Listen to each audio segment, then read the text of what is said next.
Everyone, we're here to talk about the state of Eink in 2023. So basically, we're going to try and run through all the devices that are worth considering at this point in the year, this year. And this is Chalid. If you've not met him before, my name's Kit. But Chalid, I really love chatting to you. Every time I chat to you, you always tell me something I didn't know about, like the history of Eink tablets. You've just got such a long, wealth of knowledge, a long, depth of knowledge of the whole industry around Eink. So I'm really looking forward to hearing your opinions on where we are now and where this is going with these devices as being some examples. I can't hear you, so let's double check that. I wonder if it's on this one. I bet your microphone is on this one. Try again, Khaled. Can you hear me now? Yeah, we can hear you now. Thank you. Okay, your mic's on that one. Thanks. Thanks for the introduction. Everybody knows you at this point. I think you're the best source of Eink devices in actual use. So that's I think everybody knows going to your channel what to expect and to see the devices actual in use. And, thank you. I think that's a big pro. I'd say let's jump right in. Let's jump right in. Yeah. Well, hopefully this is going to be really useful. If you're looking to make a buying decision, then I'm going to organize them here on my tab X, which is the only one that we've got, which is kind of big enough for to show all of these devices. And we're going to organize them into these categories. Ones that are excellent note takers, that are organizers, that are pleasure readers, essentially reading for pleasure, that are basically academic readers, that are productivity devices, that are digital sketchbooks, and that are orientated for writers and writing. So that is all the devices we're going to talk about. We're going to give you a quick pro and a con on each one.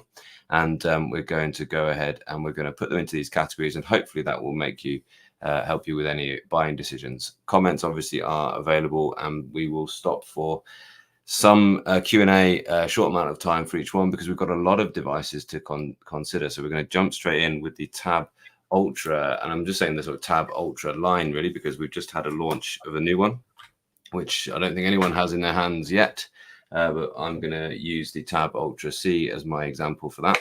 My biggest pro for the Tab Ultra C is the keyboard case.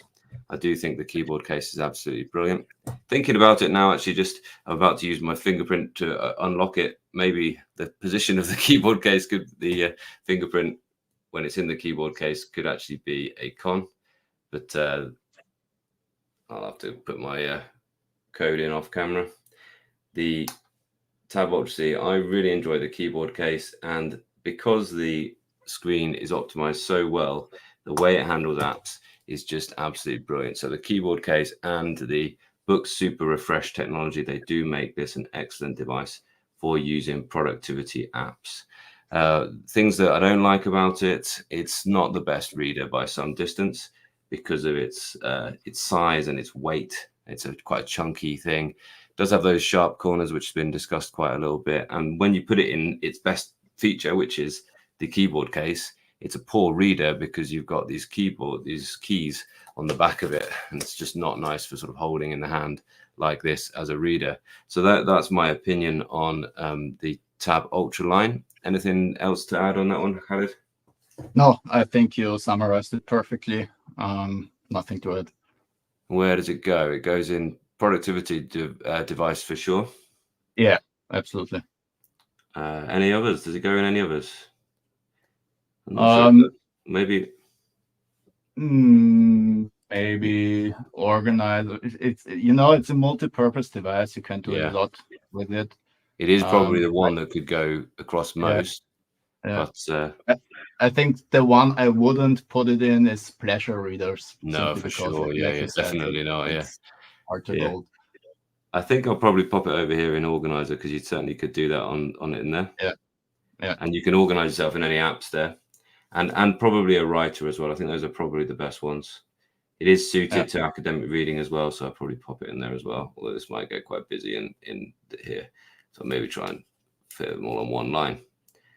Okay, Any thoughts from the audience as well? Please just absolutely shout in. Where do you think it should go? Any other pros and cons that you think about it as well? So yeah, it is not, as you say, Tab Ultra is not a reader for pleasure, but it is actually a really good writer because of that really big pro, which is the keyboard case. I'm going to now talk about the Note Air line. Okay, so this is the Note Air 3C, and there isn't a Note Air 3 yet. Anything? Do you reckon they'll bring out a Note Air 3, Khaled?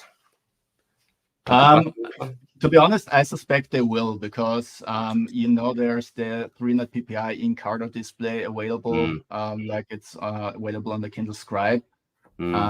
We heard it's about exclusivity on the display itself. But I think it would make sense to release a black and white version with basically the same setup. Yeah, maybe try and make it cheaper than the this one. Maybe even try and maintain the price currently of the Note Air 2 Plus, which is not far less than this. It's only $50 less than this, that's the difficult one about releasing a color, black and white rather, is how do they price that? I think some really interesting points already from AM. Seems to delay when writing, for the writing to smooth out. I think you mean the kind of anti-aliasing sort of after that, and there's that first stroke there as well. Although you just forgive it for all its positives, really. What's my pro for this one? The Note Airs are so thin, they're so light, and then they're also so capable. And really, this device, I mean, when the Note Air 1 and 2 came out, it was so powerful for an e-ink tablet. It was the first time when really you needed more processors, and now they've put in a really, it's not cutting edge by mobile ARM chips by any stretch of the imagination, but it is a better chip than you find in a lot of e-ink tablets, and it is the 2.8. I've been asked a lot of questions of this. I think even on the marketing materials, they got confused between 2.4 gigahertz in terms of the 2.4 gigahertz is a frequency for Wi-Fi communication, and that's where I think that communication has come from, because it does have the 2.4 gigahertz communication, as you'd expect. And I'm struggling with cons. I was really struggling to think of the cons, and I think it is just the con for this is just the pro of the Ultra line, and it's the reason for that forking, that differentiation. If you're looking for it not to launch into this note-taking kind of launcher here, which is really quick for getting into your notepads and into your books, if you're looking for it to launch mainly into an apps and have things like widgets on the front, then that's the kind of reason that's the con of this. And all of the new features in the new operating system are really good, and they should well be coming to all old Boox devices beyond a certain age, I would imagine, that are sort of less than 3 years old, I would think. I noticed something else today when I was using it. I noticed something about the keyboard, the handwriting keyboard. So the Boox keyboard looks like this, and you've got the handwriting option here, and normally it defaults to where is it? This, no, not that view, this view, and you can write here.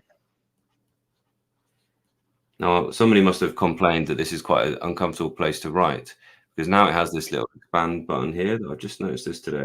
I really like this, and it gets rid of everything, and now everywhere is the scratch pad for the writing, and that's quite good. And also they've got this little, I was thinking, oh yeah, what they need is a little function down here to allow you to move the cursor around. Well, that exists. It's here, and you can select forward and backwards like this as well. So actually, some of the things that, that's a real benefit of having the keyboard there, is you can do things like shift and use the buttons to select text, and Control-C, Control-V. And now you've got your shortcuts in a little palette just here. So actually, that's an update that hasn't been in much documentation, but I just found that earlier today and thought I really liked that. So it's difficult to find some cons for this one at this point. I'm really kind of enamored with this device at the minute. That what I'm saying is that there's no keyboard case really, and that's the thing. If you want the keyboard case, you want the keyboard case, and so you're going to go for the Tab Ultra line. So where are we going to put this, Skydo? Is there anything else to add on that, and any other points from the audience? Basically, I'd say it's in pretty similar categories as the Tab Ultra series. but less as a productivity device, because simply, like you said, keyboard case is missing. I think you can put it in note takers. Obviously, it's simply better to hold. So full disclosure, I don't have it here, but the shape, the shape is the same as the Note Air 2 Plus, so it's simply better to hold in the hand. I think it's great. It's actually really good to draw on as well, so I'm possibly tempted to put it over here. And does it have the same paper-like texture on the screen as the Note Air 2 Plus? Yeah, it does, exactly. Yeah, yeah, and that's really good. And they added in the pencil feature, they've added a more textured pencil as well, which is very welcome. So it used to be that you couldn't really do the differentiation between the pressure levels as well as the tilt, but now it has both pressure and tilt, and then it's frozen up and stopped working right when, possibly because it thinks that is a scribble. No, it's just totally frozen up. So there we are. This is the joys of live stream. I actually really like this because you see this. It isn't something I think this is the first time this has happened, but it's happened right here on a live stream, and hopefully it'll be back. It thinks it's just restarted. Look, so it's probably going to restart from scratch. There we go. No, it's not restarted from scratch, but it did need to do a full reset. So we could probably list that in a con. It's got stage fright. Let's move on, shall we? Any other places that would go? Could you put it in a pleasure reader, do you think? Possibly, yeah, because it's easier to hold and more comfortable. But still, it's I'd say it's a tough sell as a pleasure reader if you primarily want to read, because obviously there are other devices more suitable. But if you want to only use one device and not two, it can serve as a pleasure reader as well. It can, yeah, absolutely. Amanda says, couldn't you pair it with a third-party Bluetooth keyboard for productivity? Yes, you certainly could. But I guess just then you've got a second thing that isn't in a neat case. Does it still have the stroke issue? Yes, it does, but it's like less. It's like a shorter delay and less often happening. So we'll see when we've kind of got full reviews and when they've gone through, because they even released a bug fix on the day of launch. So they are quite quick at fixing these things. So fingers crossed that'll be fixed. Great. And my next device is the. Just one thing to add. Sorry. Just one thing to add about the Note Air 3C is it has no camera. So that's a big pro for me personally, because I really don't like it on the Tab Ultra series. It might just be me. But, is it just because of the wobble, or is it because you just think, well, I don't need this? It's both. The wobble is annoying because you basically have to use a case, and I usually use my devices without a case, and I didn't find it as usable as it was advertised. So I'd rather not have it. So it's pro for me on the Note Air 3C, a big one. Cool. Yeah, and AM agrees with you there. The next device I'm going to talk about is the Tab X. I'm going to stick it straight in academic reader because I absolutely love it for big PDFs. And it's just got a great area for notes. I'm really showing that off right now. Every time I pick this out and I use this, I'm thinking, why don't I use this like all of the time? Because I just think it's absolutely brilliant. And I guess that's the thing. Well, what am I going to put in my bag when I go? Maybe it isn't something that's this size. And that's the only thing about it. For A4 PDFs, reading on this size is just perfect, frankly. And if you haven't yet used a big e-ink screen, they're all excellent. Look, don't be shy to look back at used ones from a few years ago, because just the pleasure of having a big e-ink screen for your big PDFs and reading them at full size is excellent. But the cons I've gone for, there's no color. As you can see, there's no keyboard case for it. I really thought that this device would come out with a keyboard case. You never know, one might be around the corner. I don't have any inside knowledge of that or anything, so don't don't think that that's the case. And also, it only has the 200. No, it's less than that. It's 207, I think, PPI, isn't it? It's a lower pixel density. Although you don't look at this ever and think, oh, that's so pixelated, I can't even read these words. It looks perfectly fine at all times. It's only when you're right up against, when you've got it right next to a 300 PPI screen, you can tell the difference. You certainly don't really tell the difference between this and the 227s of the world. Anything to add, or any other places this should go? No. I like it for sketchbooks. With all well, yeah, sketchbook makes sense. And I could see it as a writer, but I'm probably not going to put it on there. But you know what else this is very good for is you can use it as an extra monitor. And yeah, more on that from me in the next few weeks and months for discussing that use case for e-ink tablets. There's a few comments. Bluetooth keyboard is a lag notable. I don't think so. It must be worse than a wired keyboard, but no, Bluetooth is pretty rapid. I'd say Bluetooth is faster than the screen response is going to be, and the screen response isn't a problem. So that's my take on that one. Yeah, I agreed. Yeah, another huge plus that the 3C doesn't have a camera. And TabX is great for sheet music. Yeah, I bet. Absolutely fabulous for that.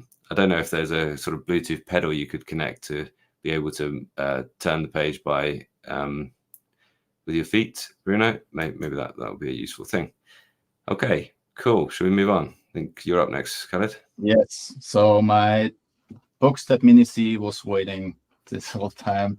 So that's probably one of my favorite devices right now.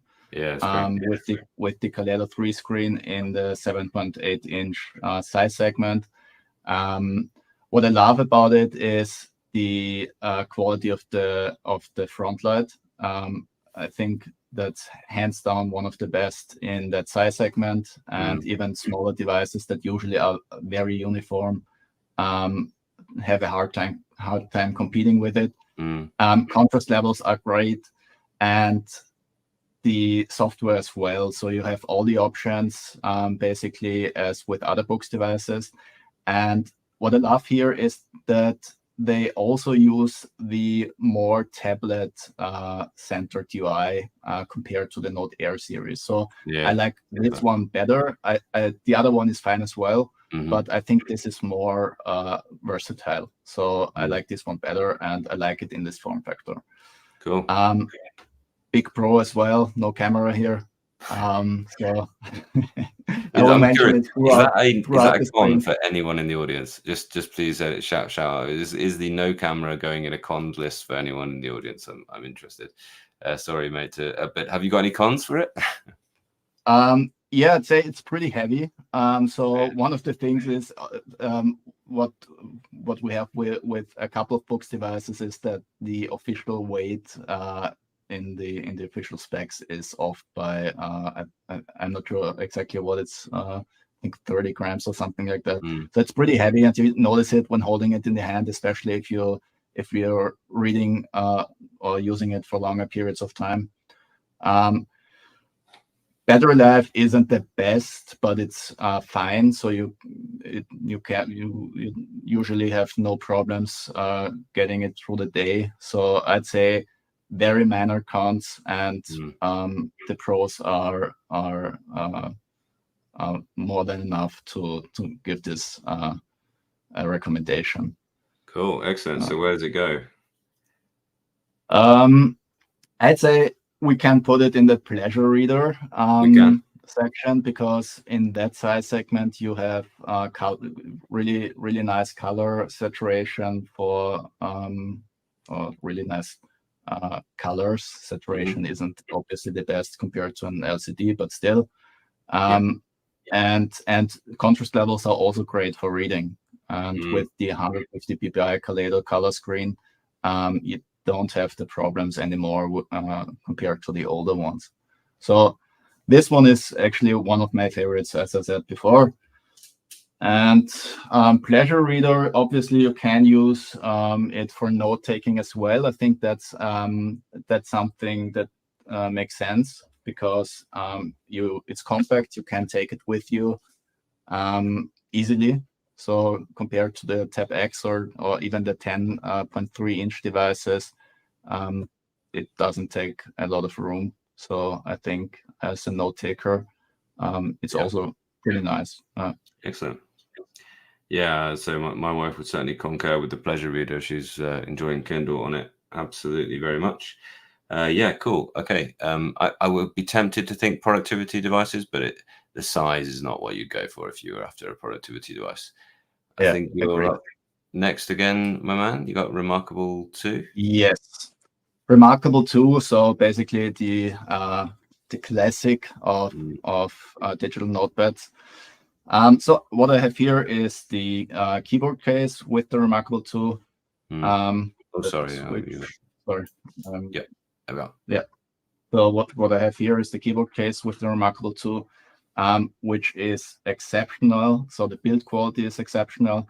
In terms of software features, there are some things I would say that could be better, but in general, the keyboard is of really good quality. So you can easily pop it out, and I even like it better than the one for the Tab Ultra series, simply because it closes up nicer. So closing this one will hide the keyboard behind the device, and you can flip the cover to the other side. And hold like that, isn't it? Yeah. What I like about the Remarkable as well is that they continuously develop the software and features. So that's a big plus compared to other ones. And the writing feel is obviously a big plus as well. So you don't have an inbuilt front light, which is obviously which can obviously be a problem if you like to write in the dark or take notes somewhere not greatly lit. But what's great about not having a front light, it's a more paper-like experience. And the display stack is more compact. So the contents on the screen appear to be closer to the pen. So that's really nice and remarkable. Yeah. So one con that's continuously annoying me with this one is that it doesn't have a slip cover. So I think that's a bit ridiculous in this time. So I don't know any other device in that price segment that doesn't have a sleeve cover. So this is really something that annoys me. And you can kind of forgive them for leaving out the front light for going for extra thin. But a magnet. So the front light thing, that's something they made a conscious decision about it because they wanted to have the most paper-like experience they can get. So I understand the reasoning behind it, but not adding a sensor for the cover it seems small. It seems really small, but it's annoying.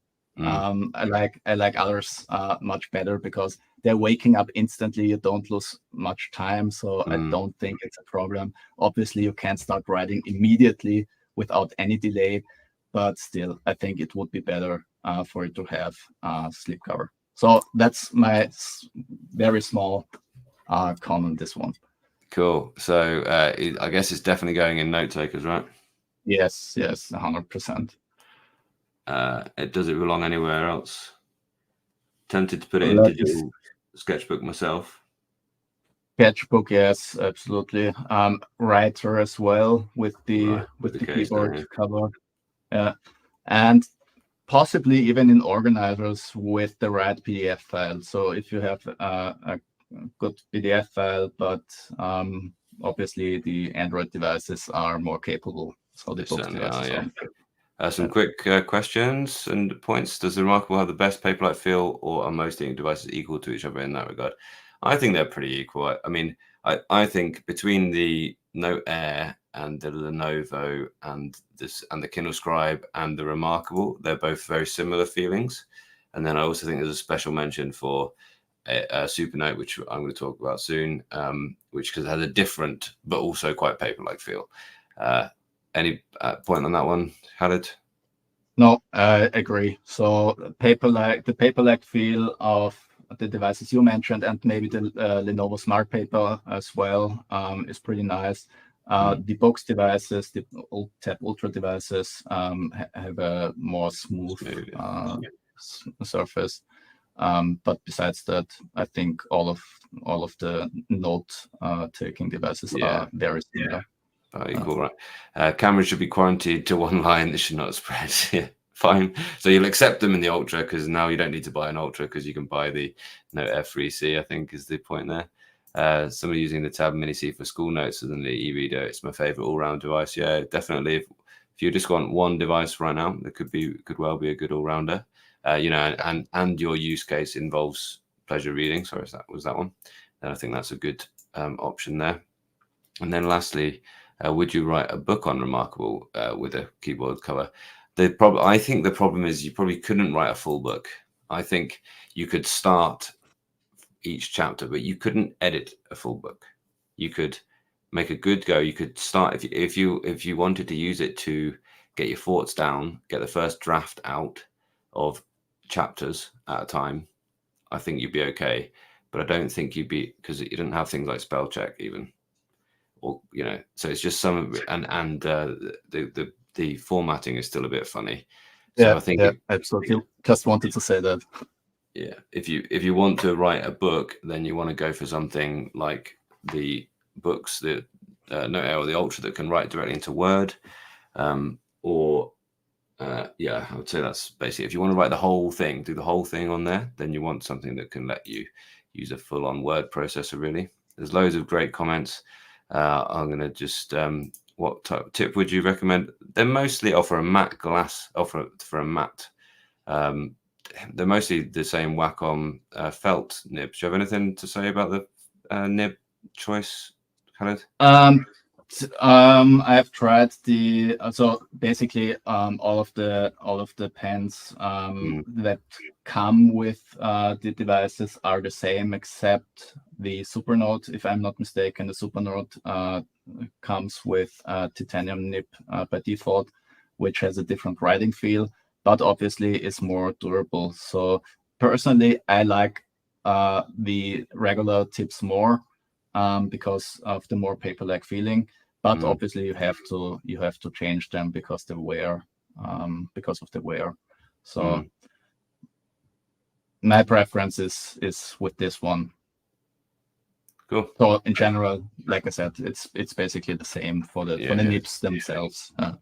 There are some options. I feel like Wacom probably, and some other companies as well, will release a kind of plethora of different choices gradually over the next little while. But we'll see.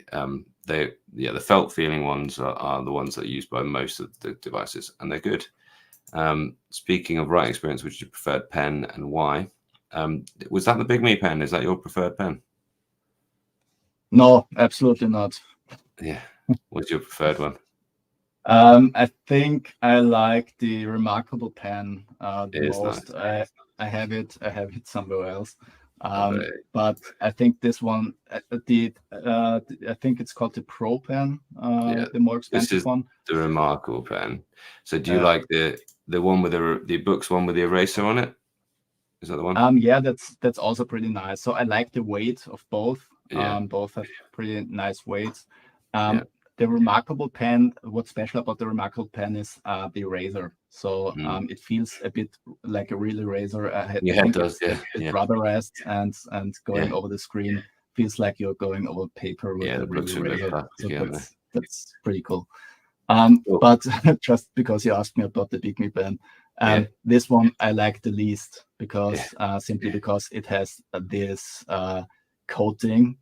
So this one it's pretty thick and has this coating, and it's, in my opinion, not very nice to hold in the hand. It has nice functions and additional functions which are cool, like for example the laser pointer if you need it, but for writing and for holding it in the hand, it's definitely not in the top list.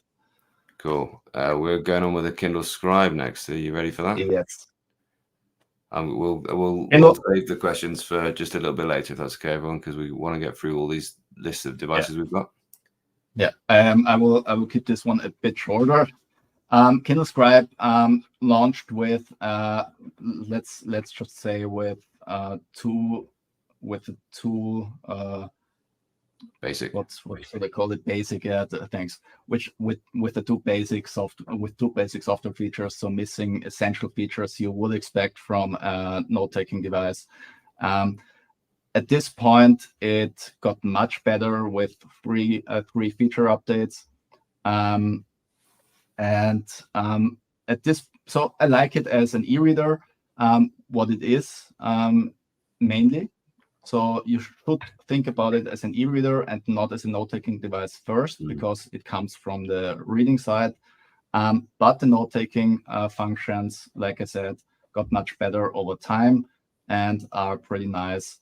And what I especially like about it is the pencil. So the pencil, pencil function here is one of the best, I think, with tilting and pressure levels. I think they nailed the pressure levels on the Kindle Scribe. So that works especially well here. But the biggest con is that it's still missing software features which would make life easier. So I think the last one was months ago. So the last one was released months ago. They recently updated, I think, the Android and iOS apps for additional functions, but the Kindle Scribe wasn't updated for quite a while now. So hopefully they will continue working on it, but at this point, view it as a e-reader first and as a note-taking device second. Note-taking is nice, but not as nice as on dedicated devices like the Macro 2. And to get to the question, I actually, so that's, you can put up a PDF file, and I drew it from the PDF file and copied it to the notebook. I wouldn't have gotten the shape as perfect as I got it here. Is it the Enterprise? It's not the Enterprise, is it? Yeah, it's the Enterprise D. Oh, right, okay. From the top. D? Yeah, from the next generation. Next generation. I thought that was rounder at the front.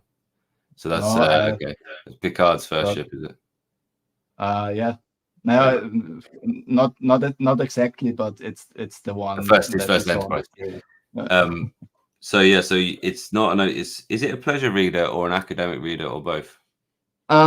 Academic reader, I wouldn't say, because PDF functions aren't especially great. Pleasure reader, definitely. Note taker as well, I'd say, with a few drawbacks. Digital sketchbook possibly, because like I said, it has really nice pressure levels with the pencil. I think that's it. That's your lot, yeah, absolutely brilliant. That's wonderful. There's some really good questions as well. It's not Wolf's fault. This one is not Wolf's fault. Got it. No, this one not. The Enterprise E was Wolf's fault. Oh, is it? Oh, that's from the last year. We don't need this to go into a track fest, everybody. We need to look at the Kindle, the other Kindles. Is that a Kindle you've got there as well? Is that the Oasis? Yeah. I have the Kindle Oasis here. But cool. I think you're first with the Kindle. Yeah, I'm going to go. This is the Paperwhite. It's good. One of the cons is just one of the pros is just how fast it wakes up every single time. I mean, I actually haven't been using this at all for ages, and it's still got lots of battery life, and it still just wakes up in tiny amount of time from a very deep sleep, conserving a lot of battery. Still halfway full, and I honestly haven't charged this since I last read on it, which might well be in April actually. Just been using other things and obviously testing them all out. It's got a great screen. It's always been the 300 dots per inch. It's always had amazing lighting. This is the Paperwhite signature, wireless charging. I don't know why they thought that was a feature anyone needed in a Kindle, because you never need to charge it, but it's got that as well. The cons is single purpose,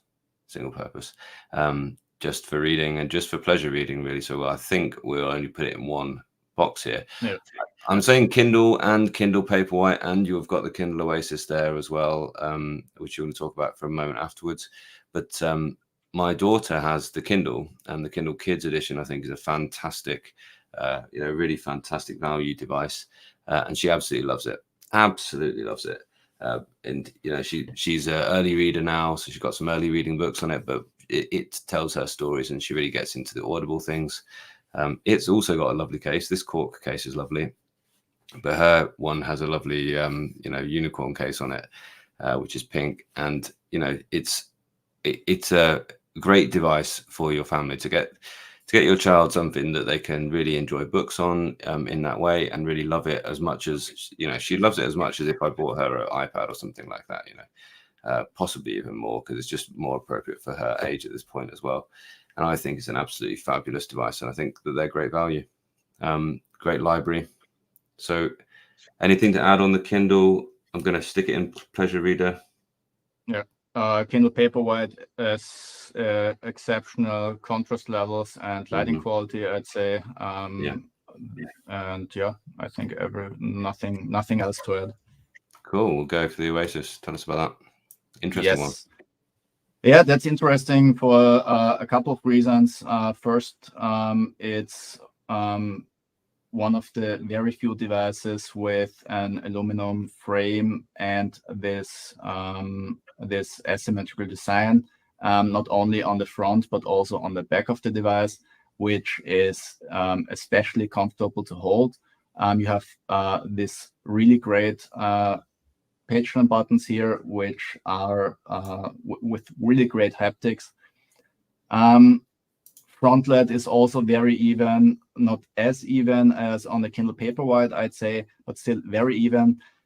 The one thing that's curious is that Amazon hasn't refreshed this one yet.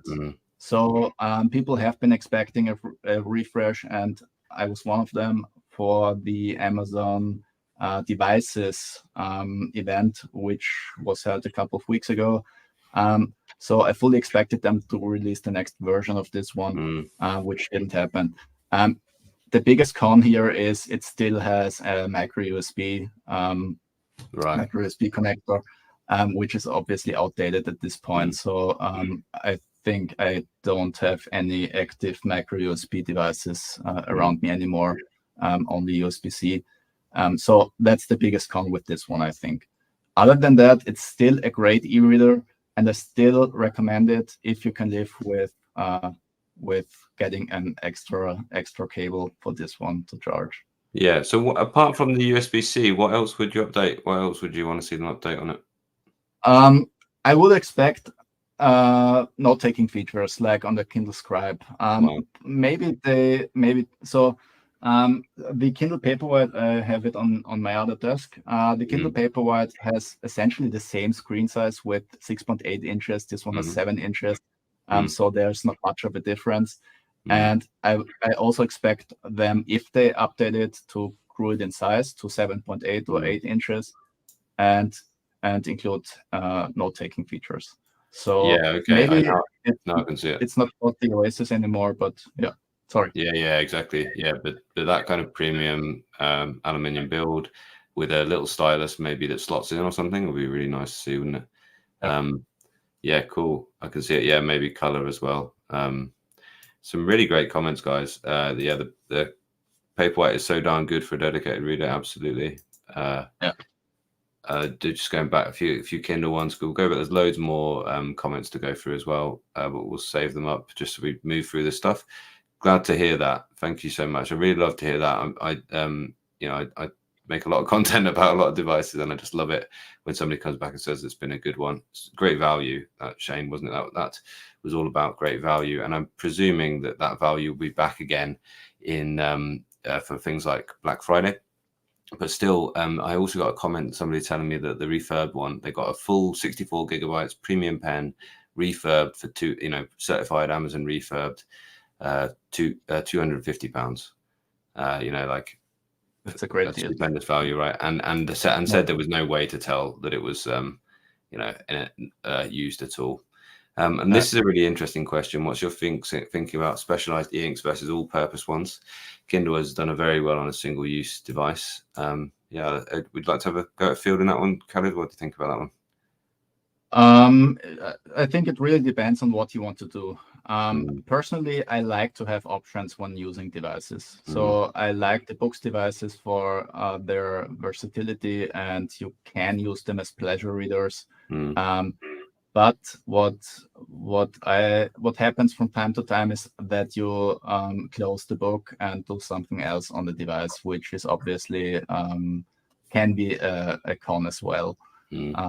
So I like Kindles for the dedicated purpose, and I still use them. So I actually took the Kindle Oasis with me for my last vacation, and also took the Tab Ultra C with me to have all options. That's a good combo right there, isn't it? And I think that's it. I think it's when you look across this list now, and obviously I've put the Kindle Oasis in the pleasure reader, you want to think to yourself, maybe you've got space in your life for one of these less expensive pleasure readers, and you've got space for a productivity device maybe. And that's what I think you're talking about there, Halid. Great question, Lachlan, thank you. And this last one about Kindle. Kindle Scribe wouldn't open a Kindle, but by Stephen Wolfram from 2023. Tab Ultra C can, and all over Android phones and tablets can. Same with some PDFs, but rendering on Tab C, some PDFs can be awful. Yeah, have you discovered it's called dithering, but they call it something else, like image enhancement mode on PDFs. You might want to turn it off when you're looking at kind of simple line art type diagrams, and on when you're looking at pictures. It might be something that you want to look at there as well. But yes, I agree. It is still colory and can still be a little bit hit and miss. Anything to add on that comment, Chalid? No, just one thing just a small thing. One thing to know is Boox optimized for color saturation. I think the Tab Ultra C, so colors can be a bit off, and that might be playing or adding to the rendering problems described. Thank you very much for saying that for us, everybody. Smash that like button. I think we crack on with the next device now. My buddy, you're up next, I think. Yes, I have the Pocketbook Inkpad Color 2 here, which is actually not the device I want to talk about, because Pocketbook released or announced the Inkpad Color 3, I think 2 days ago. The Inkpad Color 3 has a Kaleido 3 screen. This one was released in summer 2023 and has a Kaleido Plus screen. So I would recommend to wait for the Inkpad Color 3 to be released, which should happen in November. Pocketbook has a dedicated or also a very purposeful user interface for reading, and doesn't do Android. So that's something to keep in mind. But the software is really great for reading, because you have the best library function here available with different options. You can manage books with Calibra easily, with Calibra tags easily. You can use folders. You can scroll through lists. You have the buttons here. You have an inbuilt speaker for listening to audiobooks and text-to-speech. It's waterproof. And as I said, with the Kaleido 3 screen, it won't have the same problems with the subpixels of the Kaleido Plus screen as on the Inkpad Color 2. So the Inkpad Color 3, I don't have it here, and I didn't have it. I didn't try it yet, but I fully expect it to be as good in terms of color saturation and rendering quality as other Kaleido 3 devices in that size segment. So if you only want to read and don't need Android and don't need other apps, this one is a really good choice, I think.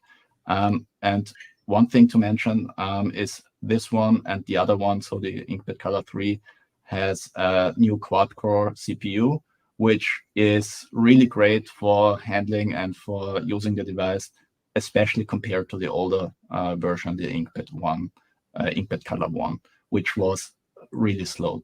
So cool. Definitely a recommendation for the Inkpad Color 3 if you want an e-reader with Kaleido 3. And it's the cheapest Kaleido 3 device on the market, I think. Right. Okay, that's worth knowing. Yeah. If you just want a color reader, Inkpad Color 3 is the shout there. Absolutely.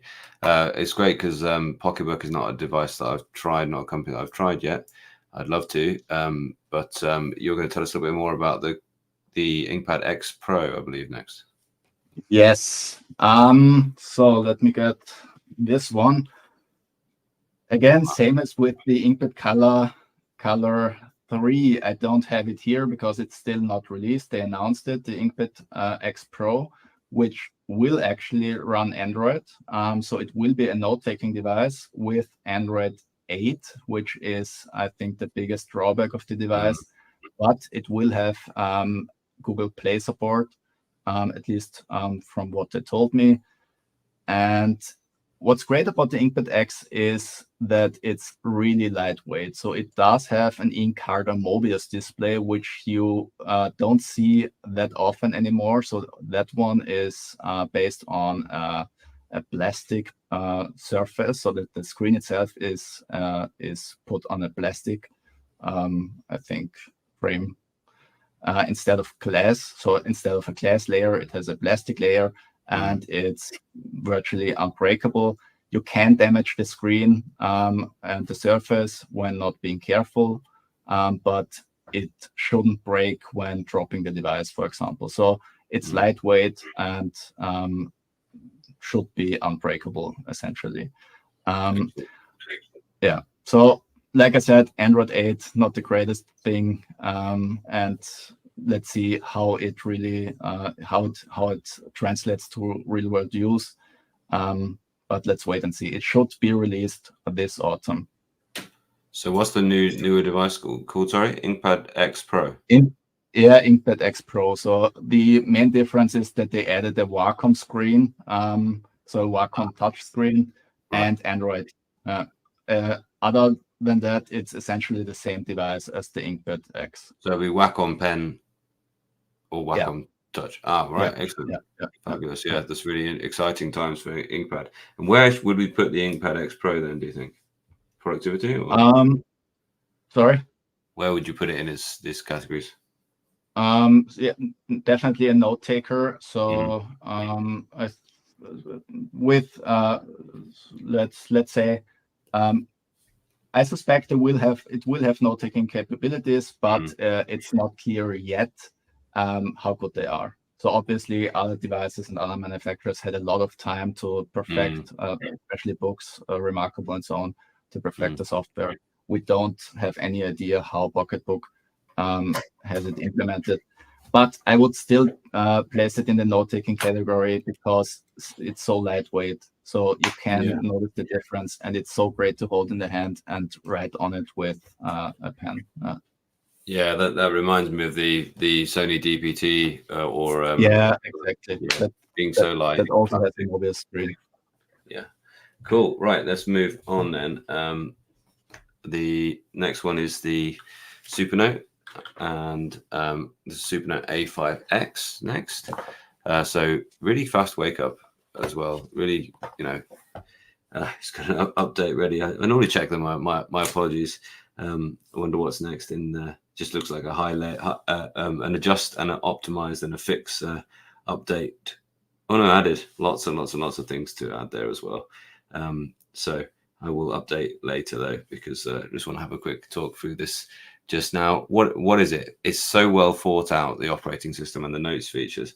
The notes system is just so well thought through, and they've added things that have been requested and discussed with their user base.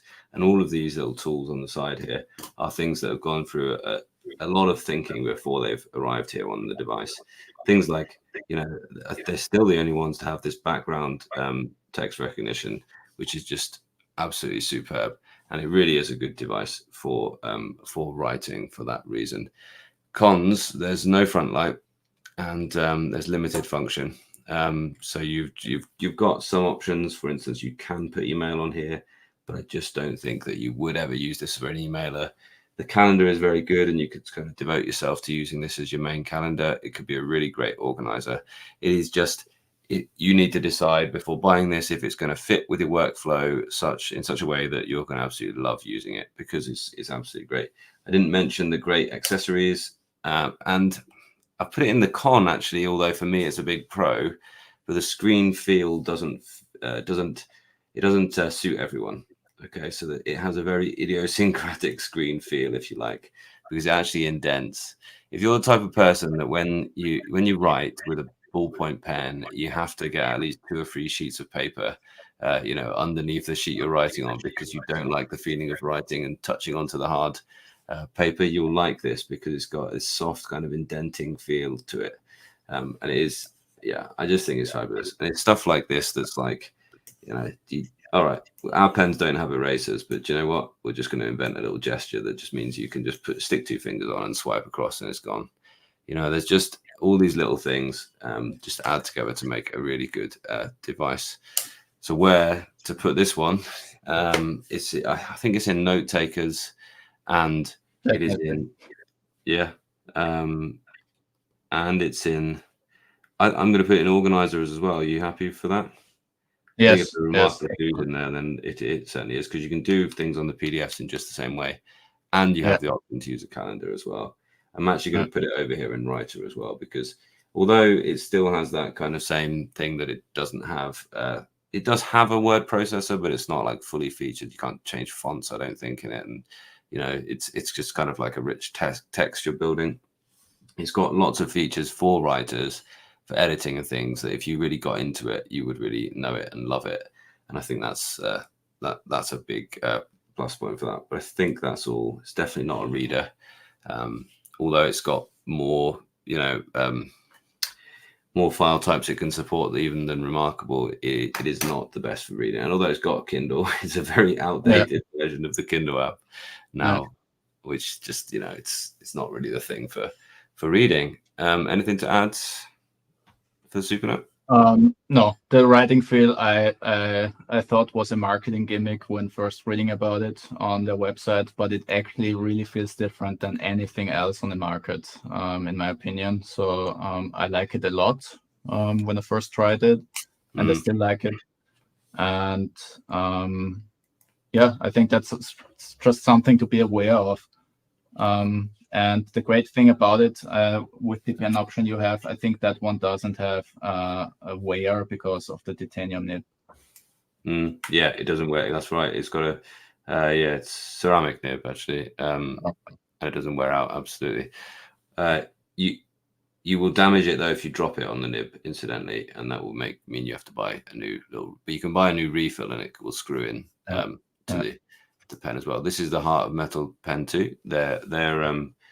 But even the basic pen that comes with as standard with the device, you can opt to have whatever pen you want from them as in your device, but this is the more expensive one. Even the basic pen has that same thing. It's a really nice pen still. The pens are really, really good. I love how Christina just lurks during work time. Good to see you as well. And there was one more thing I wanted to say that now I've forgotten, but I'm going to talk about I'll probably come back to me as I talk about the A6X2 now. Again, a device that we don't have yet, but is rumored imminently. It's rumored November. It's not rumored. It's been not promised, but it's been scheduled by the actual company. Although there's not been an official kind of big launch. They're not doing the glitzy stuff that some of the other companies are doing. The A6X2 is the smaller device. It's about half this size. It's a 7.8-inch screen.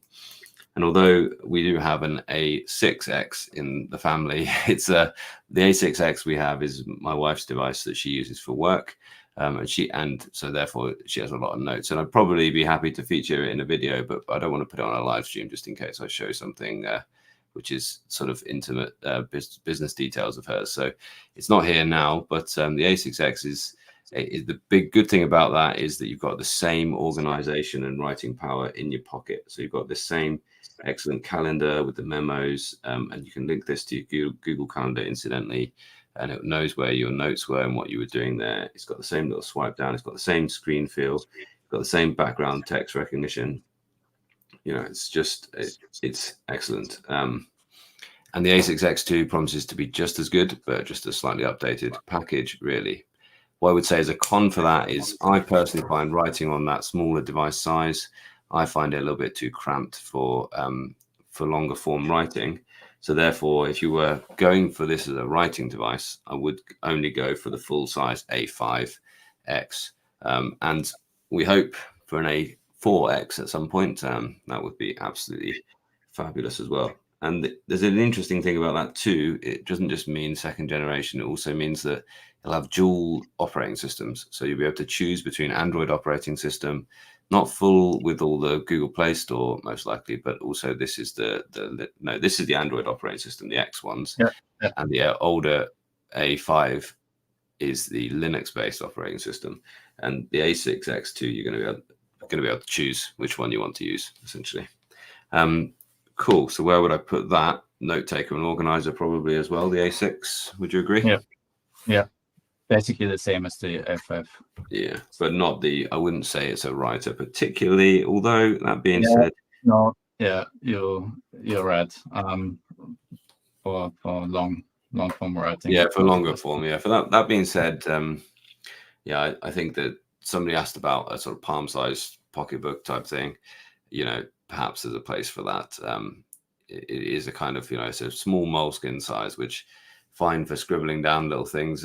Good for just chucking in a bag, but not for sitting and writing that novel that's been on your mind for many years.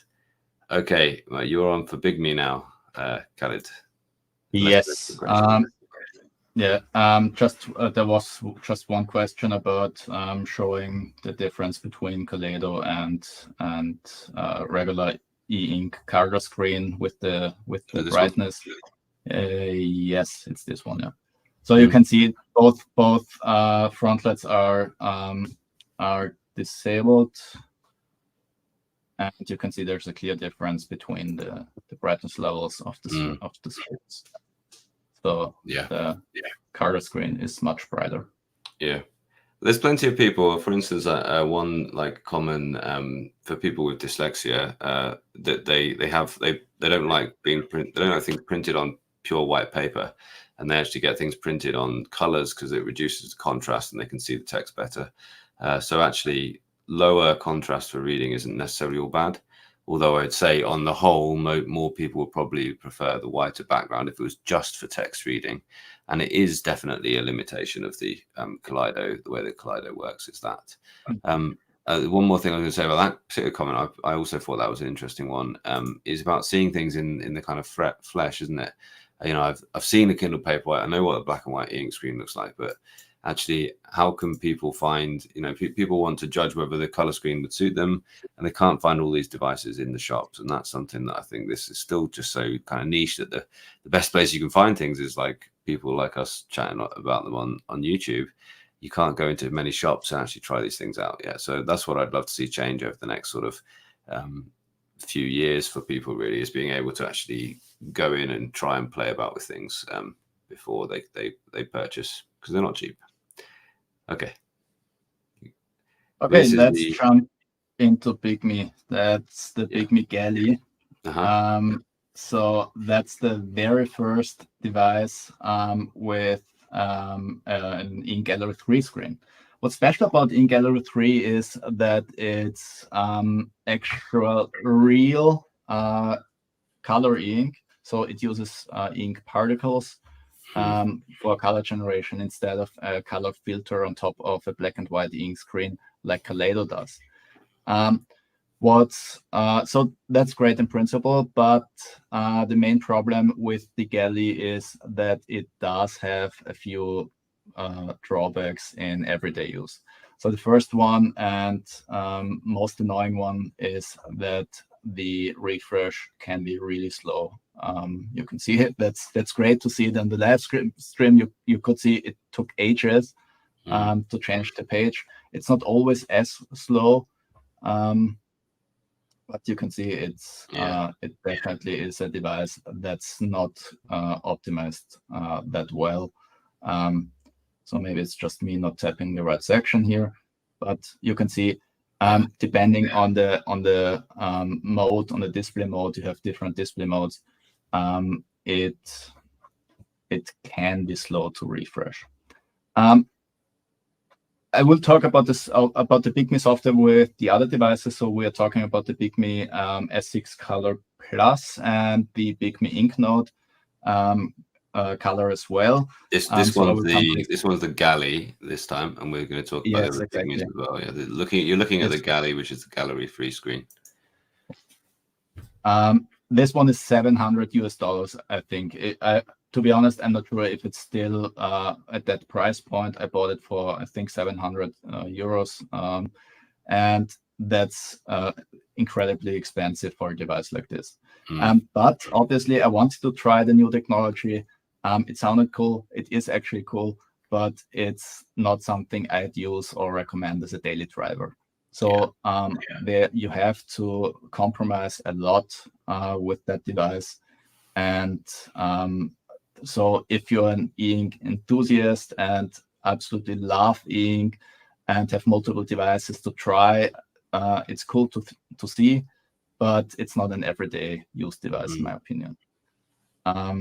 So let's switch to the HD mode to quickly show you the difference. With the HD mode, colors are more saturated. Colors are more saturated in general compared to a Kaleido screen.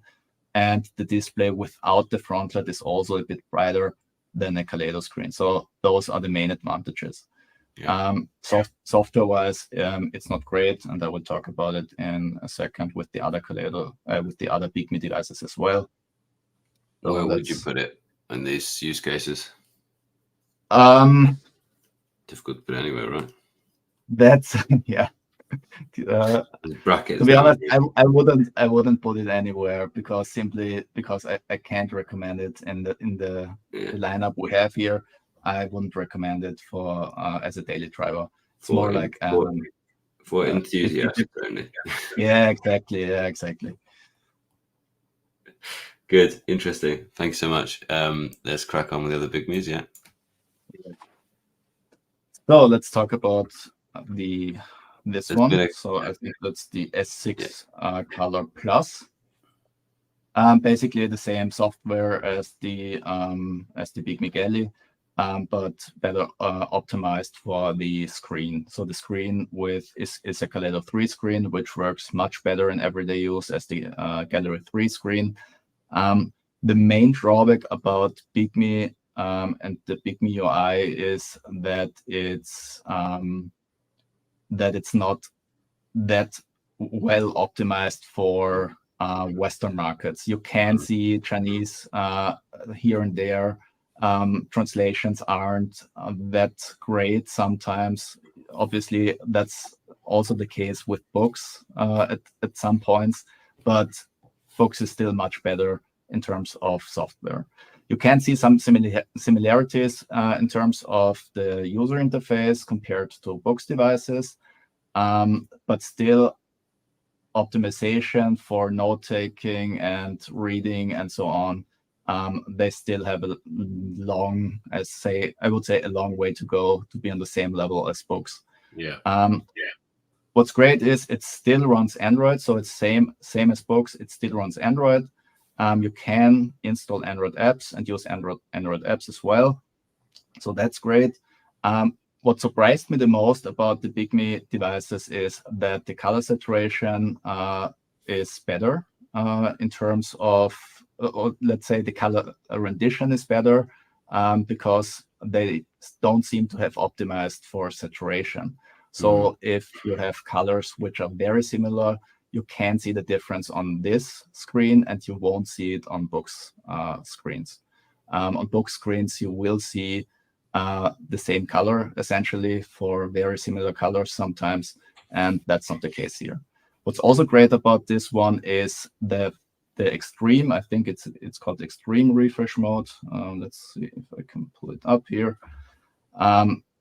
yeah, they have this normal and extreme refresh mode, and the extreme one is actually pretty great, surprisingly good, and comparable to the Boox Super Refresh mode without the Boox Super Refresh technology. And there's actually less ghosting when watching videos. So that surprised me the most when trying this one. So for dynamic content, this can actually be a pretty good choice. Yeah. Cool. Excellent. So where are we going to put it in our table? Is this the S6 Plus? Is that right? It was always confusing. Yes, S Color 6 Plus. I'd say we can essentially put it in the same categories as the Tab Mini C, in my opinion. Yeah. But just be aware that it does many things worse than the Boox device when compared directly.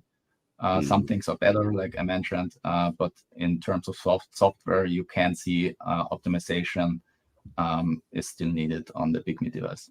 Yeah, Boox are just further along in that journey, aren't they? And certainly of westernizing their things. Yeah.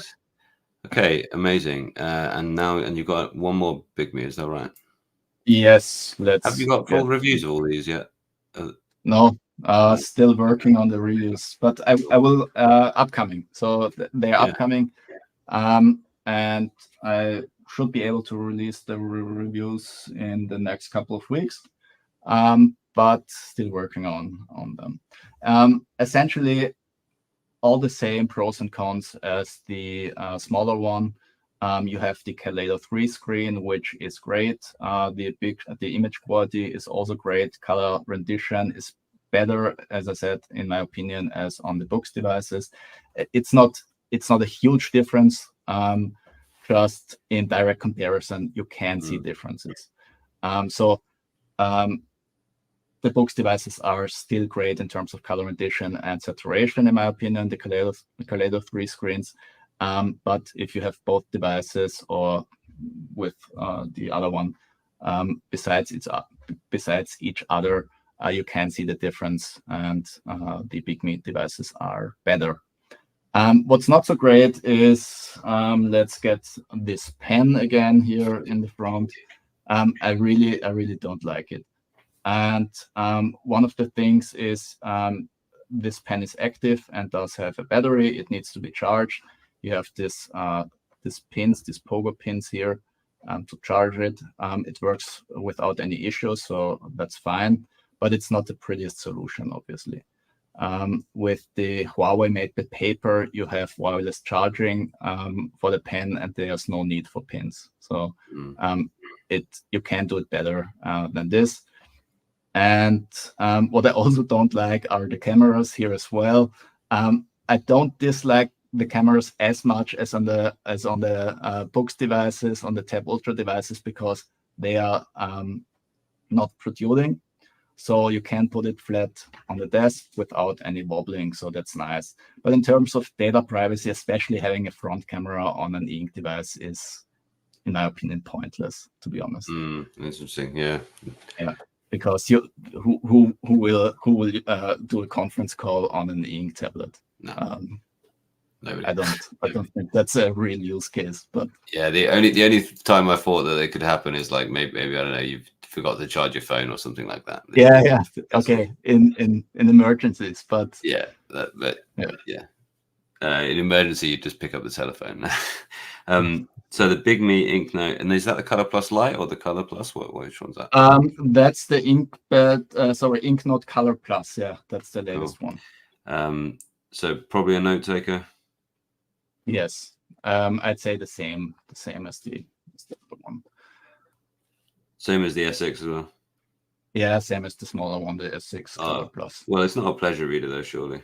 Oh, sorry. Yeah, you're right. Yeah, sorry. Organizer? That's my bad. It's not a pleasure reader. Right? It's what I have to say for both or for all three devices, hardware-wise and in terms of haptics, all of them are very nice. So build quality is really good.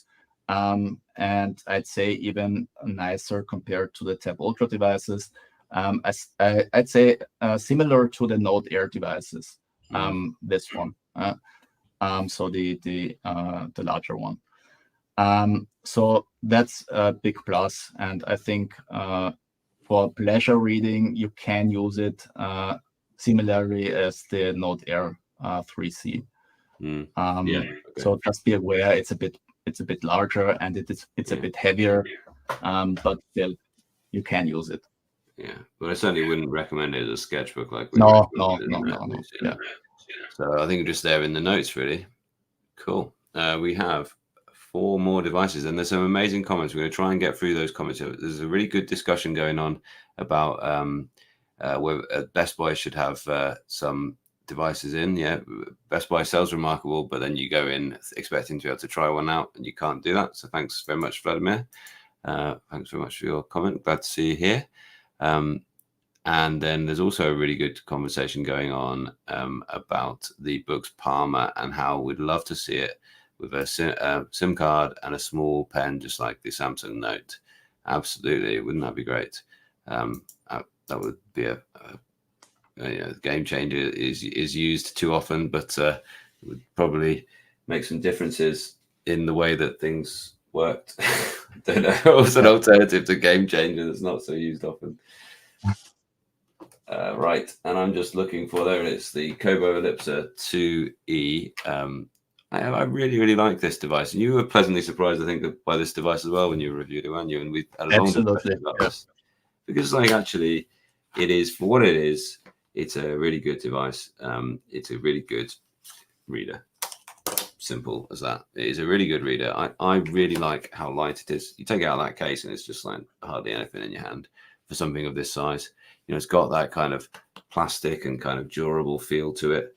It's just a really good, and it just, when I used it, it just made me want to read.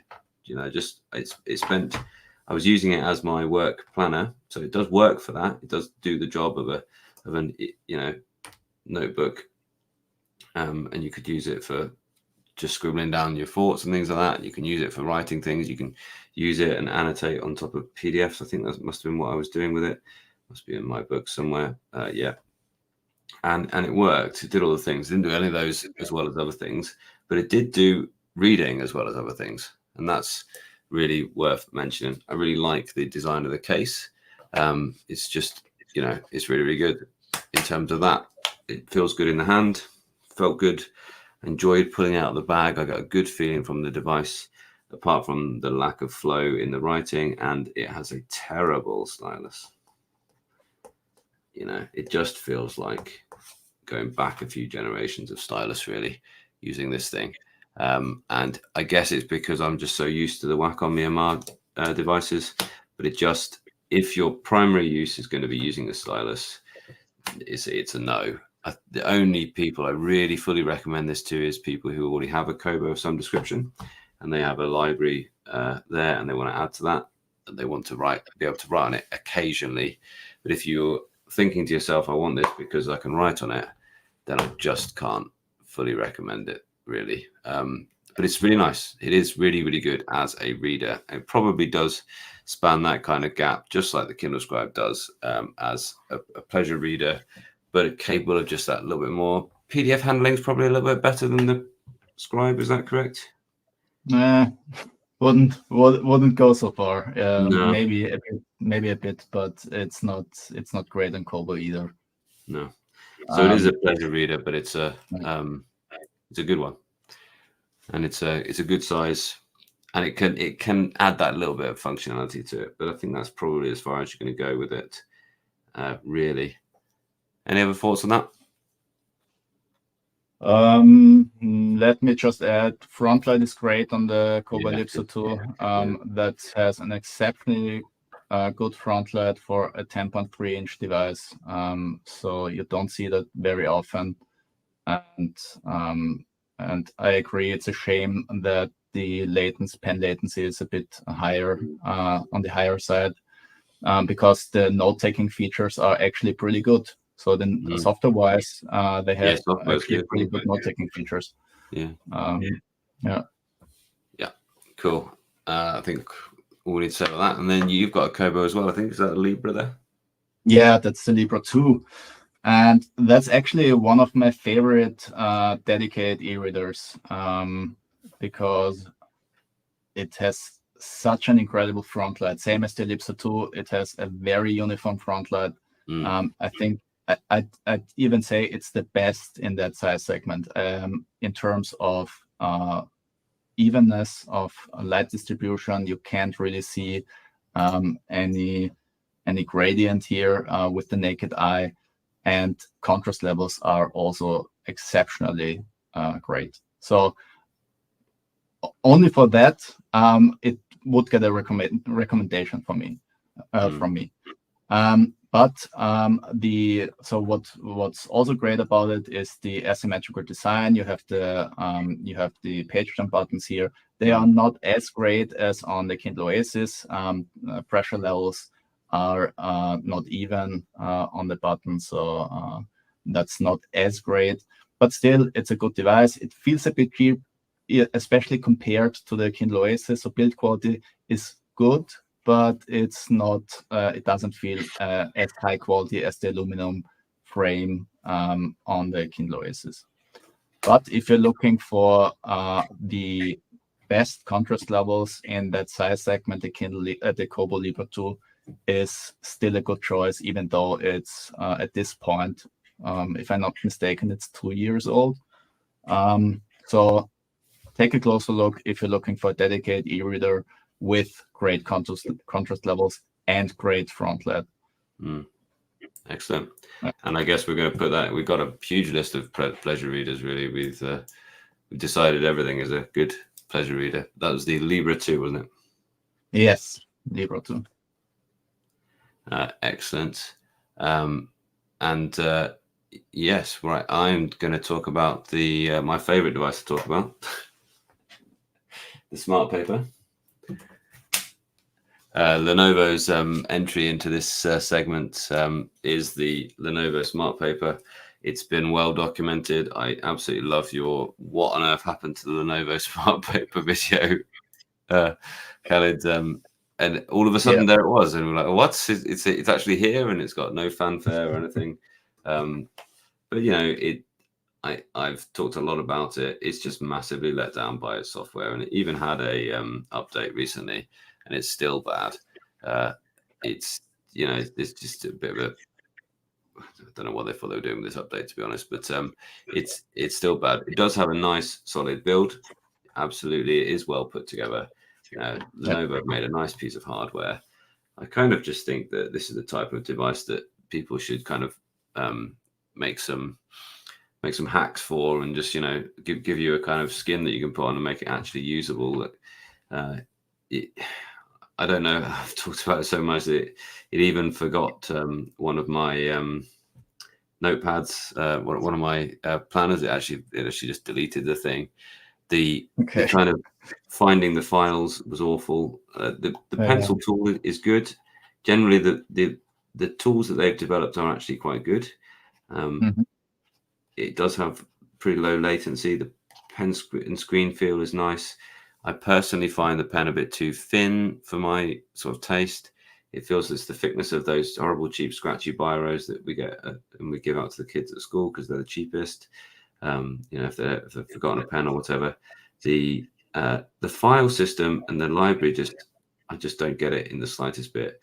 The thing they've added is like they've made it easier to put things into the library now, and you can import. I think it's this one here. You can should be able to import a little bit more easily from the library, because you used to have to go into the storage, like from the kind of storage app, and then you had to put it into the library folder, and the library folder was hidden way back in the file system, which is through the apps, and then you had to go to the file manager, and then you had to go find your download or wherever you put it, and you had to put it in the right thing, and you always go back to this horrible recent mode as well. But now they've done it so it can pull it from the library. So now they've just added the fact that now when you're in the library, you've got a little import button, so you can go to the download folder and then pull it in that way. So it's not automatically scanning the device, like incidentally, like the Kobo does really, really well. You put the Kobo is clever because you put it in the root, you just drop it into the root of the thing, and it pulls it straight into the right file it should be. It just automatically detects it. This doesn't even sort of automatically scan the download folder. It doesn't automatically scan the documents for things that the PDF reader can read. Generally, it's poor. And the crowning glory of things being bad on this device was really brought home in this update. I can't even get my way around it. Where is the... How do you go home? There we are. So I noticed that when you rotate, let me just write something. I'll write the word rotate, and then I'll rotate the device, and we'll all see the PDF rotate, but the word rotate, not rotate. And that is, I mean, how can that be the case? And they added scaling now, so I can pinch to zoom, but I can't pan anymore. And notice what's happened to my note. You've noticed nothing at all has happened to my note. So the actual ink doesn't move with the PDF. They have got it now such that hyperlinks work. And when you pinch to zoom, you can't pan at the same time. You have to take your finger off and pan with one finger. And you always have got the restore button. So you can't zoom in and notes and make notes.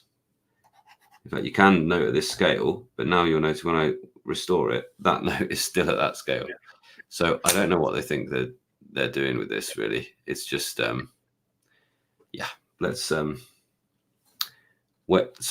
can I put it anywhere, really? In honesty, I can't really put it anywhere on this. Can we put it anywhere? Chalid, what do you think? Maybe a note taker, yes. Yeah, but it needs to be more reliable as a note taker, because losing notes is an absolute no-go. Absolutely, yeah. It doesn't happen.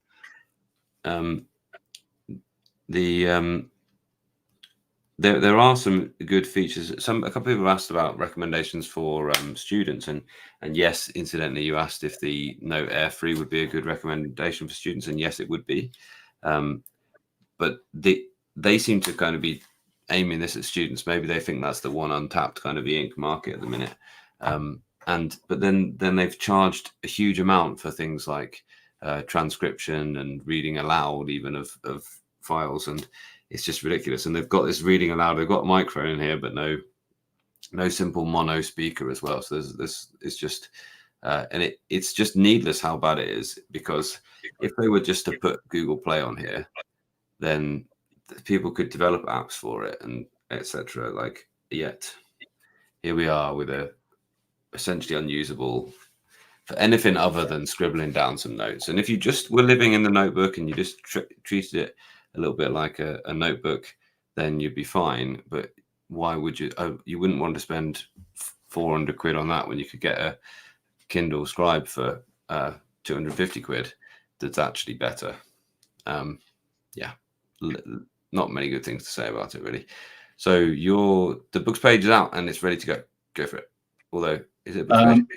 No, it's actually the Leaf 2, which brings me to the first talking point about this one, because Boox released the page shortly after the Leaf 2, which isn't great, I'd say, for people who recently bought the Leaf 2.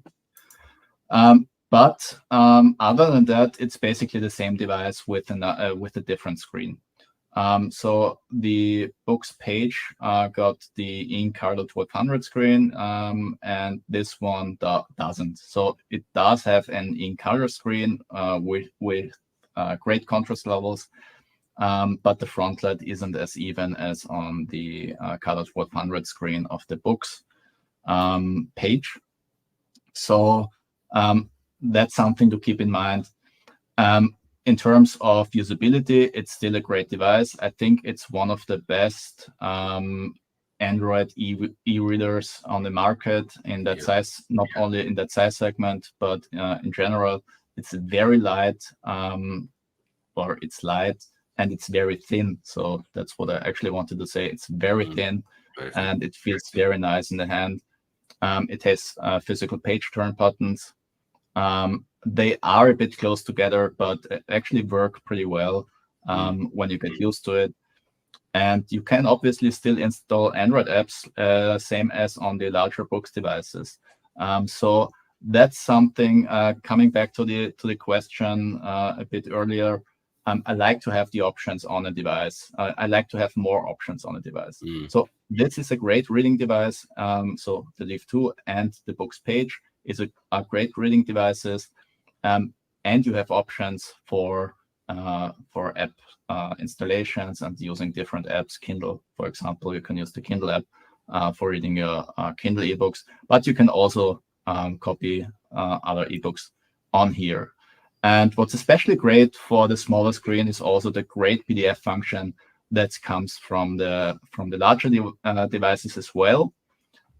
So you can zoom in. You have the columns mode, which changes the different portions of the screen automatically. So you're keeping the zoomed in portion of the screen, and that's especially great on a screen of this size. So if you want to read PDF files in a more pocketable way, the Boox Page and the Boox Leaf 2 great options. Cool. So yes, the Page is just the more up-to-date version. It also has the Boox Super Refresh. I imagine that means the battery life wouldn't be so great. There is a question about what's the very best battery on the market at the minute. It's probably one of the Kindles or the Remarkable. Am I right in saying that? Yeah, I would agree. Yeah. Yeah. So the Kindle Scribe, the Kindle Scribe is especially great. Like you said, you pick it up after a few weeks, and you can still just flip open the cover, and it turns on without even needing to touch the power button. So that's great, and it almost loses no charge. The last one, and there's another question: is the Page big enough for your jeans pocket? It's small enough for your jeans pocket. I would say, yeah, maybe your back pocket. Are you going to try that one out for us now, my buddy? I'd say it's a bit too wide.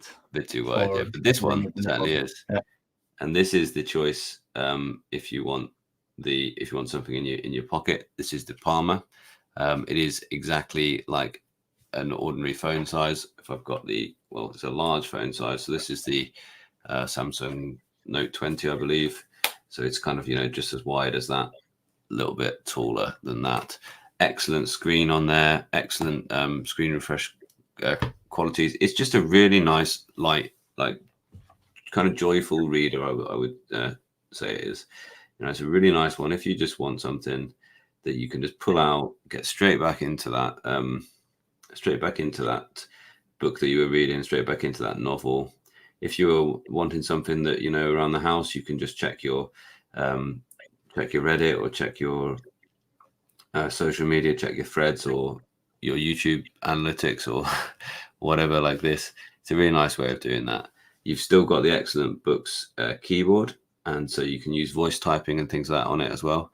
But it's just not quite a replacement for your phone, and you've been talking about it quite a lot, you guys in the audience, which has been nice to see, nice to read as we've been going along. And it just, come on, if it just had a SIM card tray that worked in the West as well. And also the other thing I'd like that a phone would have would be to have the fingerprint reader where your thumb is. That would just be really nice because, I don't know, putting a pin in every time a phone boots up is a little bit of a nuisance now, and especially when you're on a live stream and you've got to take it off screen to put the pin back in, that kind of thing is just a little bit of a nuisance. So somebody else is this a live stream? Yes. So I try not to show my pin off. So this is the Boox Palma, and it is really good. It's a tiny, light, joyful reader that's easily pocketable, but it can't replace your phone, and it isn't truly mobile. It's only really for when you're connected to the internet, Wi-Fi place. And I'm probably going to. It can certainly go in the pleasure reader column or room in that column. Is there anywhere else? Could it actually be your organizer? Maybe, more than a lot of them. Actually, I find, we use our phones for organizing ourselves quite a lot, and we're just used to having this kind of, very, very pocketable. Somebody described it as a PDA, You know, that term is like long gone in the market now. Yeah. But very much actually, because it's just there in your pocket, it can do that kind of role in your life. I would say you're either going to buy this because you don't have a small e-reader, or you're looking for something that you can just read, like, you know, on your commute, that you just pull out and don't need to think about at all. It's just in one hand. It's not going to get in your way. It's just a very palm-sized, very natural way of using a thing because you're used to using a phone like this. That's a reason to buy it, but it is not going to it's not going to change your world in a massive way unless you really commit to, right, I am going to stick with this. I am going to bring it with me everywhere. I am not going to pull out my OLED phone, you know, maybe even. And I tried even to replace my OLED phone with this and a small phone, and I just felt like I was too far into the world of a foldable OLED screen that I just couldn't. I couldn't not have that for all the productivity things I do on that. You know, maybe this device with a SIM card would do it. Maybe this as a color Eink. You never know. The future's bright for Eink though, and this is the state of Eink right now. I think we've done a reasonably good job. That is all the devices we're going to look at. Is there anything, Chalid, do you think we've got anything wrong looking at this little list? Is there not more productivity devices than that? Let me see. I have to maximize my screen here. One second. So let's see more productivity devices. And if the Tab Ultra is an organizer, do you think the Note Air 3C is an organizer as well? Yeah, it could be in the same column. I mean, so I'd say we tried to keep the list as concise as possible. You can obviously use the Note Air device and the Tab Mini and so on as productivity devices as well. So someone asked before, you can connect a Bluetooth keyboard to the devices and start writing with it. So essentially, you can use any Boox device as a productivity device as well. But the Tab Ultra devices, but the Tab Ultra devices are a different beast in my opinion. Yeah. Especially the Tab Ultra C Pro with the even with the touch pad. Yeah, it's gonna be good. We'll fire into some questions. You got a bit more time for questions? Yeah, let's do questions. Yeah, just fire in. Yeah, I think we've cheap Eink monitors an interesting one. And somebody also asked earlier on for how does the Space Desk work? Okay, well I can show you in a few moments because it's very, very straightforward to do. You just open up Space Desk and you will see it asks you to connect, and here it is. It's now a screen on my computer. You know, this is my mine go through photos of my family, but I can put I can find my mouse. I can put any window I like onto this. Here it is. Here we are. This is our live stream. This is now a monitor on my computer that I can operate with the same thing there as well. So, you know, a cheap. I think in a way, I'm actually looking at an Eink monitor and discussing that. Let's just close this down now and go back to that. You see, Space Desk is a very viable alternative to getting a dedicated monitor. I don't know why it's gone for the new Note. I'll get the Note back again. So that's a really good way of doing that. This is certainly not a cheap Eink monitor, but my question at the minute is this is not much more expensive. It's a tiny bit more expensive than some dedicated monitors. So I'm wondering if a cheap Eink monitor involves just actually using what already exists in the Android ecosystem and using a Space Desk. Any thoughts about that question? I'll find a comment about it. No, agreed. Space Desk is a actually easy to use option for expanding your screen size. Yeah, obviously it's not a 24-inch display, but still. Yeah, and maybe also ask why not just sell monitors and leave the software choice up to the user. Yeah, I think the problem is that Boox have the difference you can see between some of these devices and how far along Boox are, shows you that it's not easy to code and make things look brilliant on Eink. So, for instance, the Lenovo, I find lots of ghosting, lots of things on here because they just haven't developed yet the algorithms to really clean up the Eink as it refreshes. Again, using the Remarkable, you can tell that they when you go back from something with the Boox Super Refresh and you use the Remarkable and you see the kind of ghosting that you get when you change page, it's kind of like it's a bit hit or miss. Sometimes it's really, really bad and sometimes it's really, really good. But it's just, it isn't as easy as just display computer on Eink and it will look great. They have to work on the algorithms. And I think that probably the people who crack the monitors will be the people who manage to have some kind of processing on the monitor to run the Eink refresh rate and accept the feed and be able to sort of live optimize whatever's being fed to it to make it look good.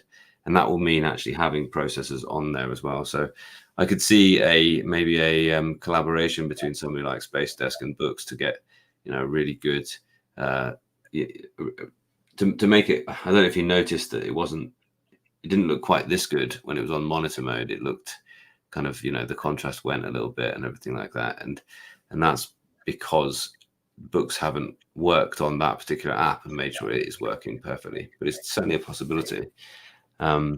Is that okay? Any other points about monitors? Any other questions? Interesting one. What else have we got? Random question. Power button appears to be sat at an angle.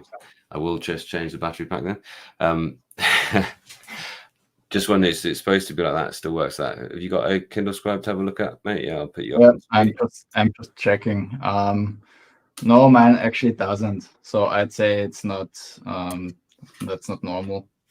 But if it works all right, personally, I wouldn't care too much about it. If it gets worse, I'd contact the Amazon support before the warranty runs out.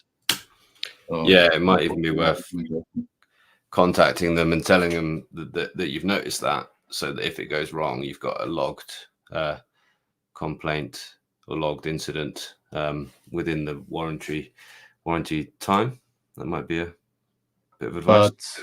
But Amazon is usually pretty easy to handle, or Amazon actually handles warranty pretty well. So usually there is no problem with getting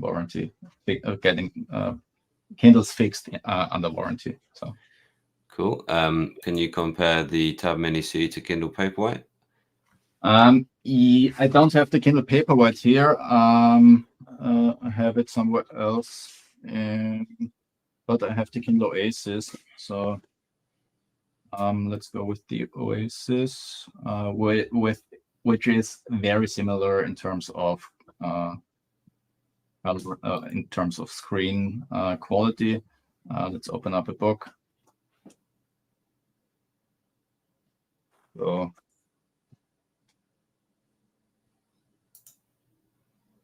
you can see the Kindle Oasis is much brighter without turning up the front light. So it's essentially the same with the Kindle Paperwhite. I'd say the Kindle Paperwhite is a bit brighter than the Kindle Oasis even, because it has the newer Eink Carded 1200 screen, but the difference between the Oasis and the Paperwhite isn't big. So I'd say it's essentially the same between those two devices. So just one thing to show you, if you turn up the front light, that difference is basically not an issue anymore. So the Kindle Oasis gets really bright, but still you can see if you turn up the front light in both, it's essentially the same. So contrast levels and readability is essentially the same. So awesome. a few questions about Boox devices that I'm going to sort of run through and try and answer just now. I convinced somebody to get a Boox Ultra Tab C, and then it's no longer for sale. It's kind of run out of how many are. With the Pro coming out, wait for the Pro or go for the Note Air 3C since the specs seem close for the screen. Yeah, the specs are very close. The question is just, do you want something that can go into a laptop mode essentially, or do you want something that is a notebook kind of style? That is the difference. You just ask yourself, are you going to buy this and then a few weeks later wish that you could actually, just prop it up into a laptop format and type on it? If that's the case, then wait for the Pro. Otherwise, this is absolutely brilliant. And then how would you evaluate the Note Air 2 Plus and the Note Air 3C? Well, luckily I've got a video where I've done just that. As a note-taking device for the student, take note. Can you take notes and record your lecture at the same time? Yeah, you do have the option in the note-taking app which I'm, a minute now. You do have it's in the insert now, and you do have the recorder there, and you can be writing at the same time as recording. I think that's answering your question there. And then you pause it and it exists as a little, you can continue it now. So they've changed this as well. You finish and it exists as a little recording that you can actually move around. And you can play back, etc. as well. So it is really good for that functionality. Students I would definitely recommend these if they weren't a bit expensive compared to some of the options. In the split screen option, you can't, as far as I'm aware, you cannot run split screen in this in the Notes app. So let's see. You can run split screen. Sorry, you can run split screen for Notes, but you can't have a second instance of Notes. So the way I've always got around this is, well, a lot of my note taking actually happens within a little PDF anyway. So I'm essentially running split screen of my PDF on one side and my Notes app on the other side. And that's how I'm generally using that. They have changed it now such that you can actually have 2 instances of the PDFs, but you have to run that, I believe, through the PDF app. And you've always been able to get a book notebook, so a notepad which belongs to a book in this split screen mode. So, and yes, you can. I'm pretty sure we can continue recording while we're note taking on the other one. So if I X that and I go with the insert folder, yeah, and I'm recording whilst I'm note taking on here. No, it stops. So immediately I went across and started note taking on this side. It did stop. So that's something that, they ought to. Oh no, it hasn't stopped. I wonder if it was in there. So finish that. Let's just listen in if it did actually capture all that. And I'm recording whilst I'm note taking on here. Yeah, it did. Yeah, it recorded all that. So it didn't change. It obviously just stops updating this app the way it looks, but it was still listening in. And it was still recording on there. So hopefully that answers your question, Christina. Good question. So yeah, I think that and in your lecture situation, of course, that could be your notebook, your textbook on one side and your notepad on the other side, and you've still got that recording throughout on your thing there. And again, should you get the Note Air 3C or wait for the Tab Ultra C Pro? So I think it's really a case of what is more appealing to you. Is it this sort of upright portrait device, or is it the laptop mode device? And actually, they've further solidified this distinction really, because now it has this stand-up mode like this. Actually, it can be, once you've made your little notes, you can now stand it up next to your keyboard in this fashion, and then you've got just your reference as you're typing away, maybe on your laptop or your desktop. So this is really just made for portrait style, like a book. Prop it up like this, draw on it. It's really, really good. And then there's one more, I think, set of questions, one more point about this. Chuck this in here. Kobo feels outdated and overpriced when you look at the other options. Yeah, certainly when you think how cheap the Kindle is, and they're the 2 good readers, like full-on readers at this size. But when you think about this, and you can use Kindle on this device, you can use Kindle on it just now, and no issues there. The Kindle app's perfectly fine, works really well. The Kobo, they're not developing quick enough to keep up with them. Whether they're really bothered about keeping up, I don't know, or whether they're just happy to keep their section of the market the way it is. And anyone who's involved with Kobo will buy another Kobo because all their books are on Kobo. I don't know. You'd have to ask them. It's another question. Oscar, thank you for pointing this out. You're absolutely right. I don't know if you can see this, Chalid, but Oscar has pointed out there is an ever such a slight dark bar on this left-hand side of the screen. Perhaps won't even I haven't seen it. Visible on the screen there, but you can just see it all the way along.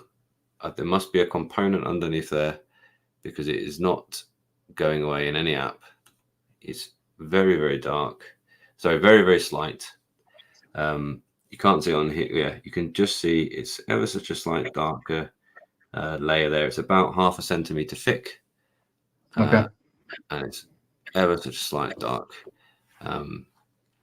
bar there. I wonder if that's something to do with the light. So if I turn the light right off, is it still there? Don't know why it's not letting me turn the light right off. There it is. I can't see it now, but whether that's because I can't tell the difference in terms of contrast now, and you probably won't be able to see it through the screen in any case. But isn't it interesting? I'll zoom right in, guys. Here we are. The magic of magic. Okay, I see it. Yeah. Can you see it? Yeah. Yeah, it's about. Yeah. It's not that's the shadow you're getting there. It's slightly thicker than that. I'm just thinking what's going to be the best place to show it. Probably some kind of book. Yeah, you can see it well in that. Mm-hmm. It's about that thick. I mean, it is. We're scratching it. It's about that thick. This is in photography we call that pixel peeping. Yeah, so never notice. But actually, it's there, and perhaps it shouldn't be. So interesting. Thanks for that comment, Oscar. There is ever such a slight dark bar on the left side. Okay, cool. Some other questions. Wow, there's been loads of questions. This one. Can you have a little look at this one, please, Chalid? And I will go through and have a little read if there's other things we can maybe talk about. The Hisense ink phones. Personally, I haven't used one because they are actually hard to get in here where I live. In the past, you were able to import them from China, but those shops closed down. So some sellers on eBay sold them a couple of months ago, and if I'm not mistaken, on AliExpress as well. But it's really hard to get, in my opinion. But those experiences, so those people who bought them had a good experience as far as I saw on Reddit and Mobile Read. So people were happy with the purchase because they had SIM functionality, or they have SIM functionality and can use it as a fully fledged smartphone and with telephone functions as well. They are really interesting, and I think it would be great if more manufacturers came out with phones with SIM functionality, with e-ink phones with SIM functionality, and maybe the Boox Palma will get it in the future as well. Maybe it's a licensing issue with getting the license for network connectivity, but to be honest, I don't know. Cool. Good question. Yeah, I think there's definitely a future in the e-ink phone. I wonder about that dual. Do you really want to carry around the two screens? Would you just find yourself always ending up using the LCD screen anyway? It's an interesting one, isn't it? There's been a few. I have something else here, which I will make a video about. which is the TCL Next Paper phone. Oh, right. They have something. So let me get it out here. This is live unboxing. Like it. Yeah, live unboxing. But I, to be honest, I'm not sure what's in this box other than the phone. But let's get back to the phone. Yeah. So what's interesting about this one is it is using the Next Paper screen technology, and the very first video on my channel was the Next Paper 10S from TCL, which is a tablet with the screen technology. It's actually an LCD screen. So it's not an e-ink screen, but according to TCL, they are using specific filters or exclusive filters for filtering blue light.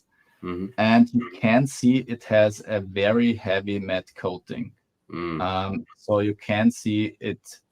It doesn't. It reflects. Obviously, it reflects light, but it's not as the same as a regular smartphone. So wow, yeah, there's massive difference, isn't there? Yeah. And it really, so I didn't like that the TCL Next Paper 10S, so the tablet that they first released with that technology, I really didn't like that it didn't have an RLCD screen. So it was introduced with RLCD technology, but they released it with an LCD screen. Yeah, that's how they promote it, isn't it? Yeah, PRS. Yeah. But what's funny is I have been using the TCL Next Paper 10S more than any other tablet because it's so great to look at. The matte screen does make a difference, and it's different than putting on a film on a regular phone like this one. Cool. So I think that's also a nice option just for the screen. So I won't do or maybe I can do it with when you answer me a different question.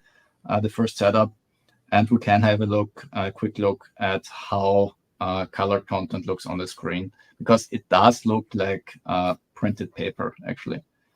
Yeah. So cool. Let's do that I've certainly got some more questions about the Note Air 3. So why don't you go through that on the corner there and see if you can have a quick look.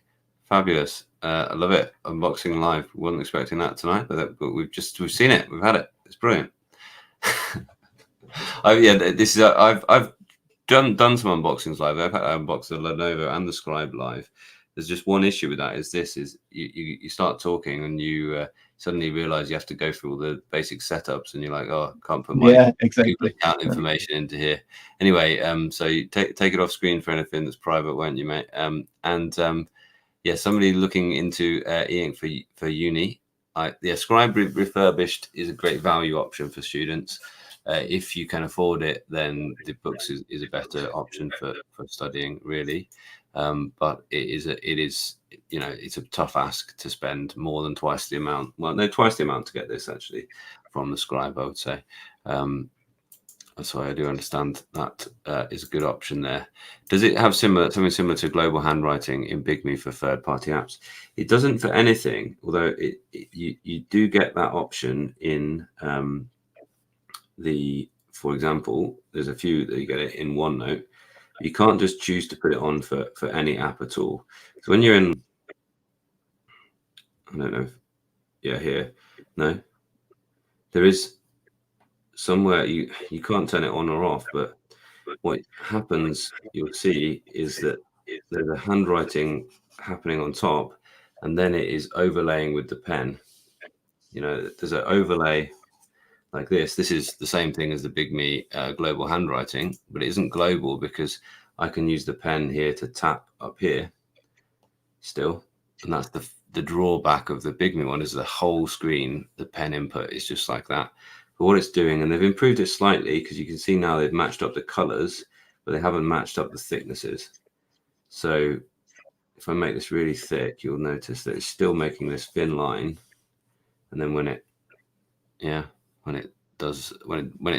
renders the stroke, than it is the thick line of whatever pen you had. So it's not ideal, but it'd be great if we could just put that on anything, because it is a workaround, which means that you can enjoy using these apps, even if they're not perfect. So that's that. And I've asked them to go ahead and do that if they can. Can you use the devices while they charge? Yes, you can. Most things, absolutely, you can. You can see you might want to occasionally, and sometimes, yeah. The thing about the battery life, and these aren't as good anymore. There's a couple of questions about that as well.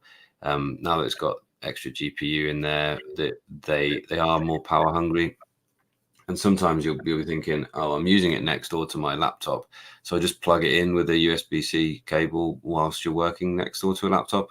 It trickle charges, but you go from 30 to 70% or something like that in the hour you're spent with next to a laptop, and that there you are. It's that's what keeps you going for the next day or so. But yeah, you mentioned the Tab Mini will get you through the day, and that's not what we're used to with an e-ink device. It gets you through the week is what we're looking for. Does the Air 3 have a GPU like the previous Tab? Yes, it does. Yeah, so the actual processors and the GPUs and kind of internals, apart from the extra RAM, this device, they're almost identical to the Ultra Pro, the Ultra C Pro. So this is just as fast, really. It's got the Ultra C Pro's got extra RAM. I don't even think it has extra storage. I think it's got the same, but don't hold me to that one.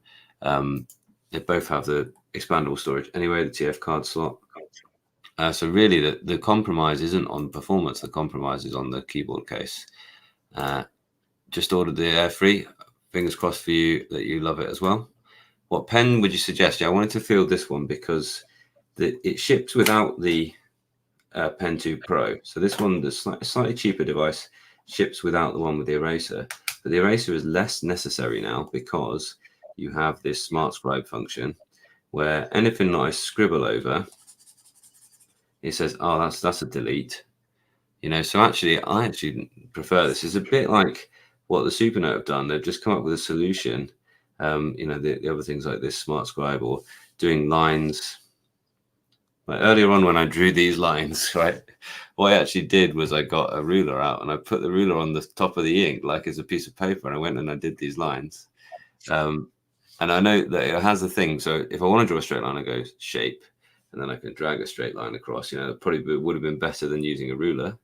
But on Smart Scribe, now you don't have to do that. You can just hold down and it becomes a straight line. So this is really quite nice.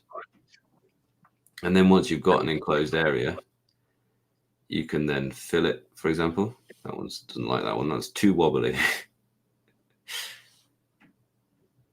That one worked. Like you can fill it with any color of your choice. So these are just some of these new extra features that are really quite cool. And they work.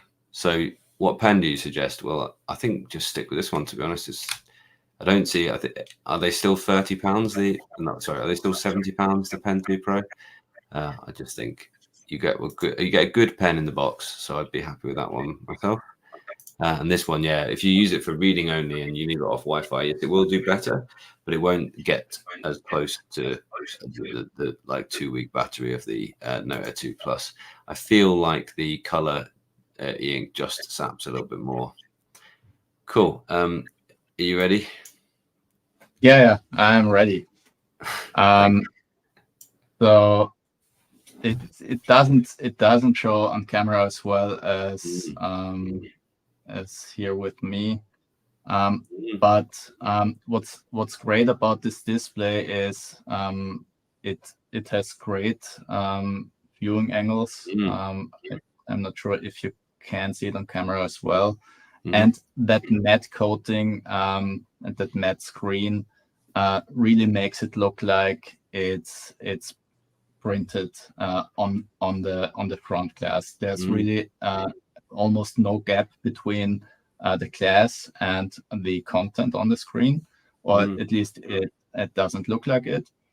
And it really does look like printed paper, but it's more saturated than you would see on Inkpad, for example. What this also has is specific next paper display mode. The color paper mode I don't like it. It just turns down the saturation to Kaleido levels essentially. So no point in that, in my opinion. But the ink paper mode, let's see, that takes a second usually. The ink paper, so that's the Kaleido mode. You can see it still has colors, but it's much less saturated than before. But the other one turns it into black and white mode. And with that one, you should be able to reduce blue light emissions even more. And there is even, let's go to the settings. There is even an eye comfort mode. For some reason, I can't enable. I think I can't enable it in this mode, but you can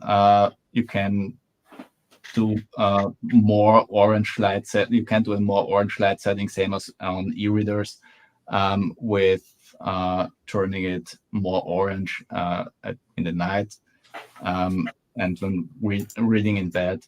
So that can help as well. You can obviously do that as well with a normal smartphone, but you don't have this heavy matte coating, which is a unique selling point of the next paper devices.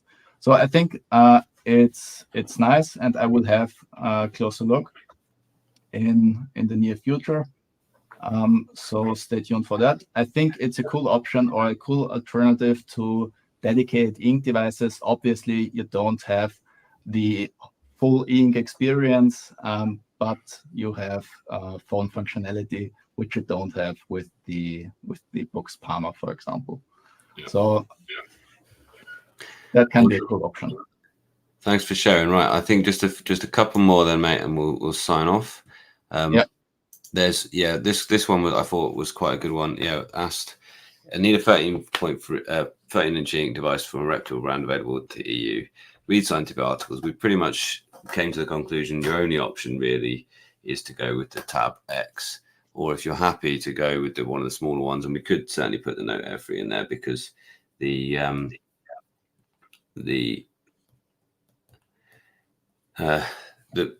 Neo Reader modes are really quite good, and you can scale the PDFs quite nicely and use article mode in there.